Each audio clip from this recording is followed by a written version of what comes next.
This guy, Grothendieck, is somewhat of a mathematical idol to me, and I just love this quote, don't you?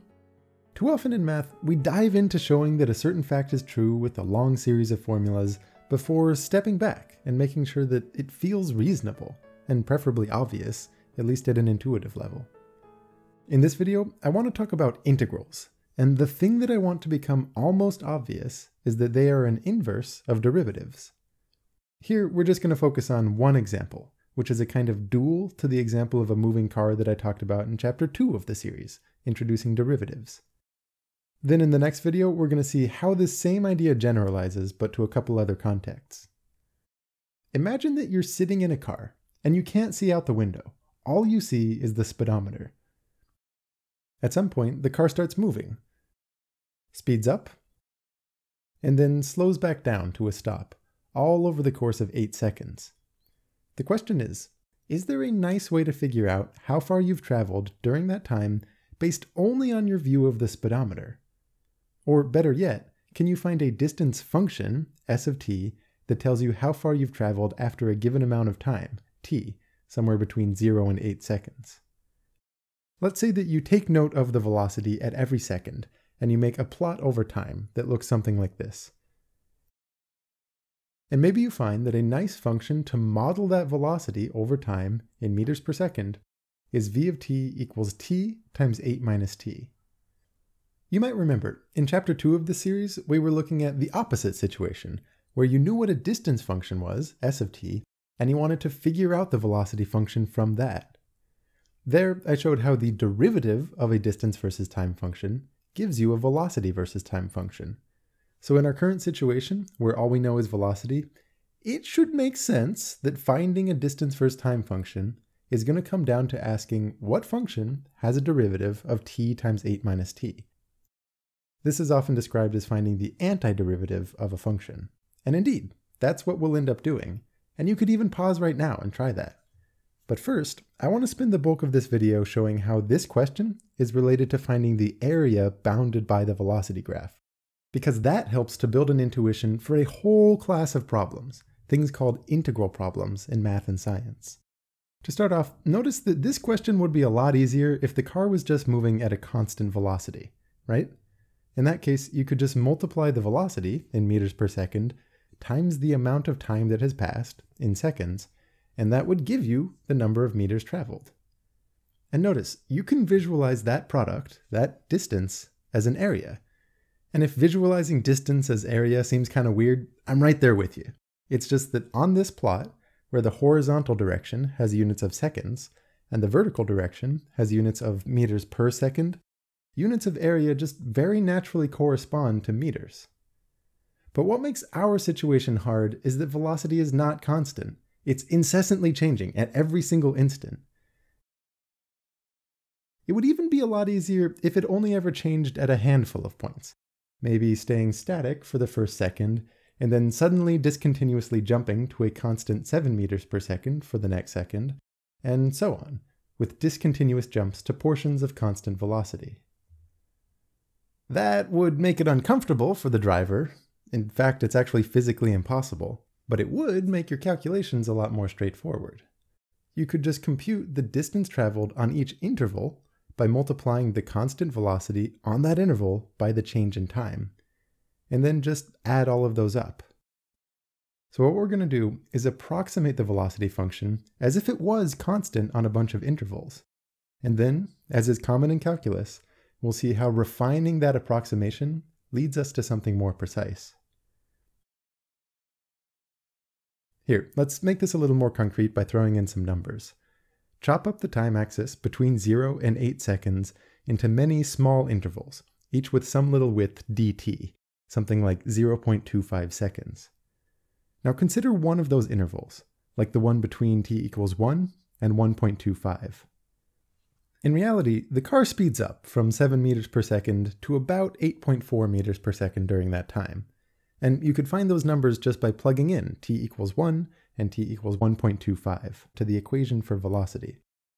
What we want to do is approximate the car's motion as if its velocity was constant on that interval.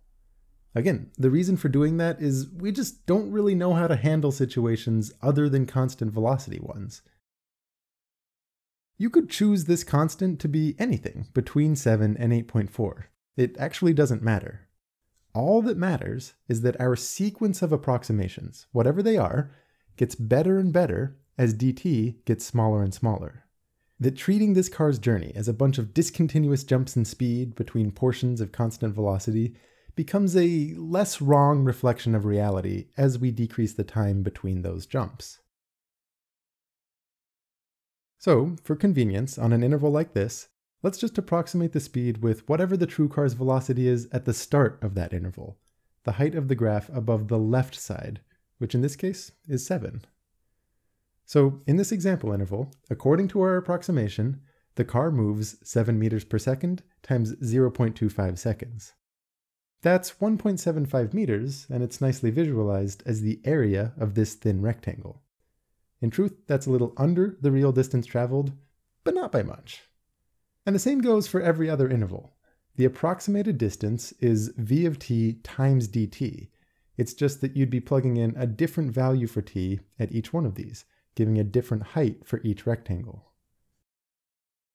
I'm going to write out an expression for the sum of the areas of all those rectangles in kind of a funny way. Take this symbol here, which looks like a stretched S for sum, and then put a 0 at its bottom and an 8 at its top, to indicate that we'll be ranging over time steps between 0 and 8 seconds. And as I said, the amount we're adding up at each time step is v of t times dt. Two things are implicit in this notation. First of all, that value dt plays two separate roles.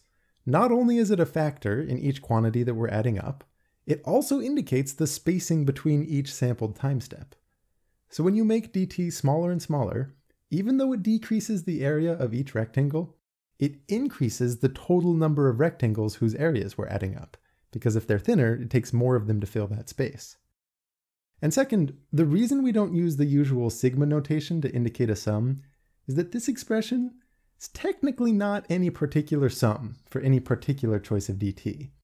It's meant to express whatever that sum approaches as dt approaches 0. And as you can see, what that approaches is the area bounded by this curve and the horizontal axis. Remember, smaller choices of dt indicate closer approximations for the original question. How far does the car actually go? So this limiting value for the sum, the area under this curve, gives us the precise answer to the question in full unapproximated precision. Now, tell me that's not surprising. We had this pretty complicated idea of approximations that can involve adding up a huge number of very tiny things. And yet, the value that those approximations approach can be described so simply. It's just the area underneath this curve. This expression is called an integral of v of t, since it brings all of its values together. It integrates them. Now at this point, you could say, how does this help? You've just reframed one hard question, finding how far the car has traveled, into an equally hard problem, finding the area between this graph and the horizontal axis. And you'd be right. If the velocity-distance duo was the only thing that we cared about, most of this video, with all of the area under a curve nonsense, would be a waste of time. We could just skip straight ahead to finding an antiderivative. But finding the area between a function's graph and the horizontal axis is somewhat of a common language for many disparate problems that can be broken down and approximated as the sum of a large number of small things.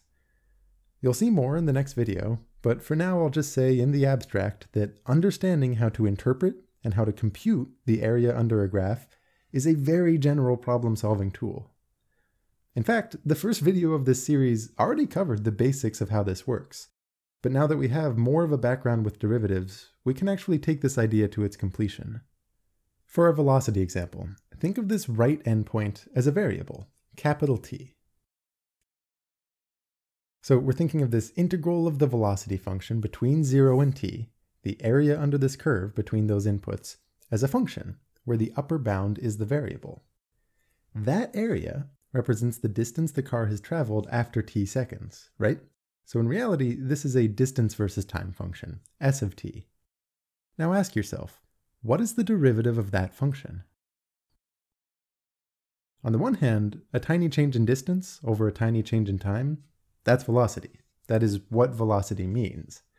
But there's another way to see this, purely in terms of this graph and this area, which generalizes a lot better to other integral problems. A slight nudge of dt to the input causes that area to increase, some little ds represented by the area of this sliver. The height of that sliver is the height of the graph at that point, v of t, and its width is dt.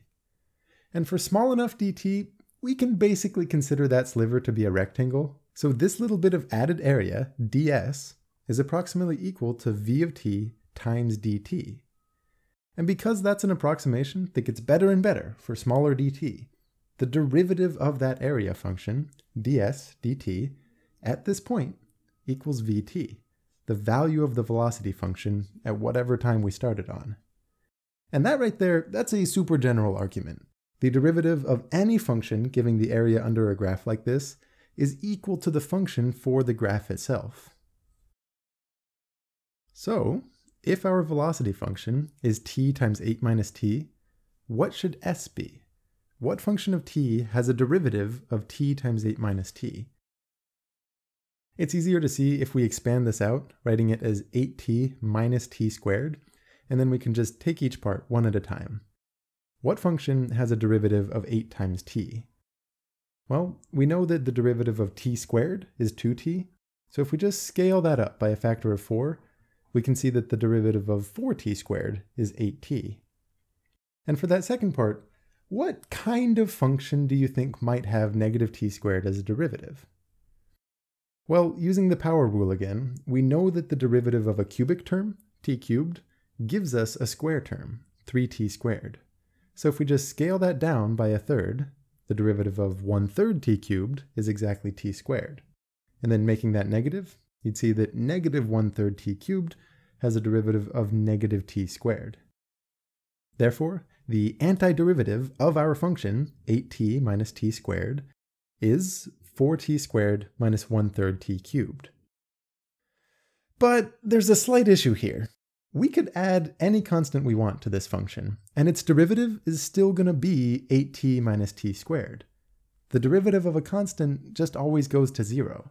And if you were to graph s of t, you could think of this in the sense that moving a graph of a distance function up and down does nothing to affect its slope at every input. So in reality, there's actually infinitely many different possible antiderivative functions, and every one of them looks like 4t squared minus 1/3 t cubed plus c for some constant c. But there is one piece of information that we haven't used yet that's going to let us zero in on which antiderivative to use: the lower bound of the integral. This integral has to be 0 when we drag that right endpoint all the way to the left endpoint, right? The distance traveled by the car between 0 seconds and 0 seconds is, well, 0. So, as we found, the area as a function of capital T is an antiderivative for the stuff inside. And to choose what constant to add to this expression, what you do is subtract off the value of that antiderivative function at the lower bound. If you think about it for a moment, that ensures that the integral from the lower bound to itself will indeed be 0. As it so happens, when you evaluate the function we have right here at t equals 0, you get 0. So in this specific case, you actually don't need to subtract anything off. For example, the total distance traveled during the full 8 seconds is this expression evaluated at t equals 8, which is about 85.33, minus 0. So the answer as a whole is just 85.33. But a more typical example would be something like the integral between 1 and 7. That's the area pictured right here, and it represents the distance traveled between 1 second and 7 seconds. What you do is evaluate the antiderivative we found at the top bound, 7, and then subtract off its value at that bottom bound, 1. And notice, by the way, it doesn't matter which antiderivative we chose here. If for some reason it had a constant added to it, like 5, that constant would just cancel out. More generally, anytime you want to integrate some function, and remember, you think of that as adding up values f of x times dx for inputs in a certain range, and then asking, what does that sum approach as dx approaches 0? The first step to evaluating that integral is to find an antiderivative, some other function, capital F, whose derivative is the thing inside the integral. Then, the integral equals this antiderivative evaluated at the top bound minus its value at the bottom bound. And this fact, right here that you're staring at, is the fundamental theorem of calculus. And I want you to appreciate something kind of crazy about this fact. The integral, the limiting value for the sum of all of these thin rectangles, takes into account every single input on the continuum, from the lower bound to the upper bound. That's why we use the word integrate. It brings them all together. And yet, to actually compute it using an antiderivative, you only look at two inputs, the top bound and the bottom bound. It almost feels like cheating. Finding the antiderivative implicitly accounts for all of the information needed to add up the values between those two bounds. That's just crazy to me. This idea is deep, and there's a lot packed into this whole concept. So let's just recap everything that just happened, shall we? We wanted to figure out how far a car goes just by looking at the speedometer. And what makes that hard is that velocity is always changing. If you approximate velocity to be constant on multiple different intervals, you could figure out how far the car goes on each interval just with multiplication, and then add all of those up. Better and better approximations for the original problem correspond to collections of rectangles whose aggregate area is closer and closer to being the area under this curve between the start time and the end time. So that area under the curve is actually the precise distance traveled for the true nowhere constant velocity function. If you think of that area as a function itself, with a variable right endpoint, you can deduce that the derivative of that area function must equal the height of the graph at every point. And that's really the key right there. It means that to find a function giving this area, you ask, what function has v of t as a derivative? There are actually infinitely many antiderivatives of a given function, since you can always just add some constant without affecting the derivative. So you account for that by subtracting off the value of whatever antiderivative function you choose at the bottom bound. By the way, one important thing to bring up before we leave is the idea of negative area. What if the velocity function was negative at some point, meaning the car goes backwards? It's still true that a tiny distance traveled, ds, on a little time interval is about equal to the velocity at that time multiplied by the tiny change in time. It's just that the number you'd plug in for velocity would be negative, so the tiny change in distance is negative. In terms of our thin rectangles, if a rectangle goes below the horizontal axis, like this, its area represents a bit of distance traveled backwards. So if what you want in the end is to find a distance between the car's start point and its end point, this is something you're going to want to subtract. And that's generally true of integrals. Whenever a graph dips below the horizontal axis, the area between that portion of the graph and the horizontal axis is counted as negative. And what you'll commonly hear is that integrals don't measure area per se, they measure the signed area between the graph and the horizontal axis. Next up, I'm going to bring up more context where this idea of an integral and area under curves comes up, along with some other intuitions for this fundamental theorem of calculus. Maybe you remember, Chapter 2 of this series, introducing the derivative, was sponsored by the Art of Problem Solving. So I think there's something elegant to the fact that this video, which is kind of a dual to that one, was also supported in part by the Art of Problem Solving. I really can't imagine a better sponsor for this channel, because it's a company whose books and whose courses I recommend to people anyway. They were highly influential to me when I was a student developing a love for creative math. So if you're a parent looking to foster your own child's love for the subject, or if you're a student who wants to see what math has to offer beyond rote schoolwork, I cannot recommend the Art of Problem Solving enough. Whether that's their newest development to build the right intuitions in elementary school kids, called Beast Academy, or their courses in higher level topics and contest preparation.